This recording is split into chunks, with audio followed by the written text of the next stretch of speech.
আমি যদি নির্বাচিত হই ইনশাআল্লাহ আপনাদেরকে কথা দিচ্ছি চট্টগ্রাম 11 আসন চাঁদাবাজ মুক্ত একটি সংসদীয় এলাকা হবে ইনশাআল্লাহ। চট্টগ্রাম বন্দরের শ্রমিকদের প্রাণের দাবিগুলো আমরা একটি একটি করে আমরা পালন করব ইনশাআল্লাহ। প্রত্যেকটি দাবি আমরা চট্টগ্রাম 11 আসনের প্রত্যেকটা ওয়ার্ডে আমরা দাঁড়িপাল্লার পক্ষে গণসংযোগ করেছি এবং আমরা মাগরিবের পরে প্রত্যেকটি ওয়ার্ডে মিছিল করেছি দাঁড়িপাল্লার সমর্থনে। আজকের এই চট্টগ্রাম 11 আসনের অন্যতম একটি ওয়ার্ড 37 নং ওয়ার্ড, এখানে আজকে আমরা অত্র ওয়ার্ডটি হাফেজ মনিরুদ্দিন রহমতুল্লাহ আলাইহির স্মৃতি বিজড়িত। আমরা সেখানে মাগরিবের নামাজ পড়ে তার মাজার জিয়ারতের মাধ্যমে আজকে আমরা আনুষ্ঠানিকভাবে বাংলাদেশ জামাত ইসলামীর পক্ষ থেকে চট্টগ্রাম 11 আসনের আমরা প্রচার কার্যক্রম আমি প্রার্থী সহ আমরা শুরু করেছি এবং আমরা এই ওয়ার্ডের সকল এলাকা প্রদক্ষিণ করেছি।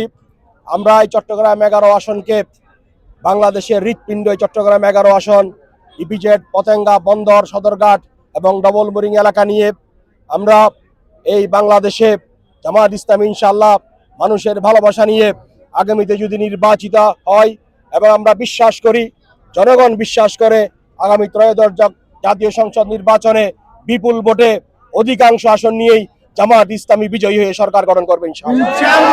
আমরা একটি বেকার মুক্ত, শোষণ মুক্ত, একটি দুঃশাসন মুক্ত, বৈষম্যহীন, একটি দুর্নীতি মুক্ত বাংলাদেশ গড়ব ইনশাআল্লাহ।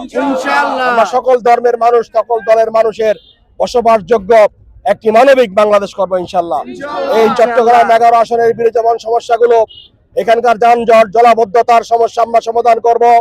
আমরা এই চট্টগ্রাম 11 আসনের ইপিজেড, পতেঙ্গা এলাকার মানুষের প্রাণের দাবি একটি হাসপাতাল, সেই সরকারি হাসপাতাল করব ইনশাআল্লাহ। এই চট্টগ্রাম 11 আসনের লক্ষ লক্ষ মানুষ চট্টগ্রামের বাহিরের এই এলাকায় বসবাস করে, তাদের জন্য আমার যে অঙ্গীকার কবরস্থান করা, আমরা 2 থেকে 3টি কবরস্থান করব ইনশাআল্লাহ। এই এলাকার চাঁদাবাজি আমি যদি নির্বাচিত হই ইনশাআল্লাহ আপনাদেরকে কথা দিচ্ছি চট্টগ্রাম 11 আসন চাঁদাবাজ মুক্ত একটি সংসদীয় এলাকা হবে ইনশাআল্লাহ। চট্টগ্রাম বন্দরের শ্রমিকদের প্রাণের দাবিগুলো আমরা একটি একটি করে আমরা পালন করব ইনশাআল্লাহ। প্রত্যেকটি দাবি আমরা আদায় করব ইনশাআল্লাহ। মাফিয়াদের আর কোন জায়গায় চট্টগ্রাম 11 আসনে হবে না ইনশাআল্লাহ। আমরা নির্বাচিত হওয়ার পর প্রতিহিংসার রাজনীতিকে চিরতরে বিদায় দিয়ে একটি উদারতার বাংলাদেশ করব ইনশাআল্লাহ। গালাগালির সংস্কৃতি থেকে বের হয়ে এসে গলাগলির সংস্কৃতির শুরু হবে ইনশাআল্লাহ। ইনশাআল্লাহ চট্টগ্রাম 11 আসনের মানুষ আজ ঐক্যবদ্ধ।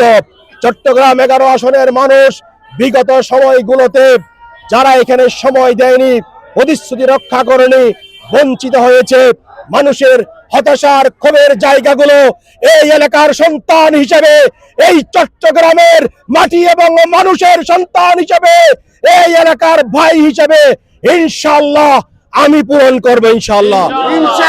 আসসালামু আলাইকুম ওয়া রাহমাতুল্লাহ।